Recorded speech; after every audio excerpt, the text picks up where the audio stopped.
अभी एक प्रॉब्लम है जो हर मंथ पेश आ रही है। कभी पीरियड 6 डेज होता है, कभी 7 डेज और कभी 5 डेज होकर ही रुक जाते हैं, जिसकी वजह से नमाजों का सही हिसाब नहीं हो पा रहा।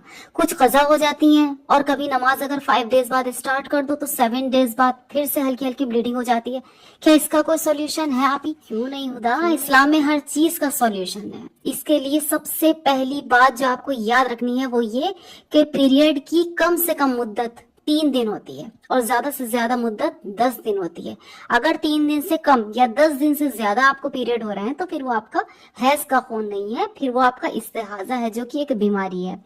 सेकेंड थिंग जो आपको याद रखनी है, देखना ये है कि आपकी आदत क्या है हैज आने की, कितने दिन मैक्सिमम है, फिर उतने दिन का वेट करो।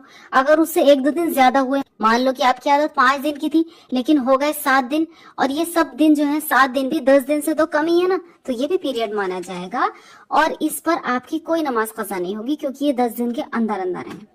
और जैसे आप कह रही हो कि कभी अगर आपको लगता है कि बस ब्लीडिंग पूरी हो गई और आप गुस्ल कर लेती हो, तो अगर औरत ने आदत के मुताबिक हैज खत्म होने के बाद गुस्ल कर लिया, फिर अक्सर मुद्दत यानी 10 दिन के अंदर अंदर दोबारा हैज आ गया, तो ये सब जमाना आपका हैज का शुमार होगा और इस दौरान जो नमाजें पढ़ी हैं वो आपकी मोतबर नहीं होंगी और न ही आप पर उनकी कज़ा लाजिम होगी।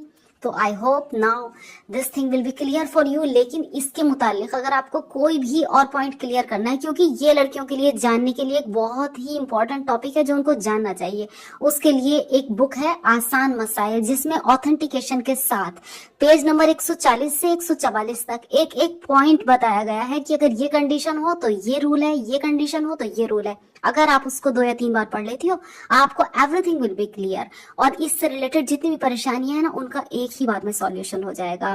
तो with authentication you can learn the point related to period. Thank you so much आपी।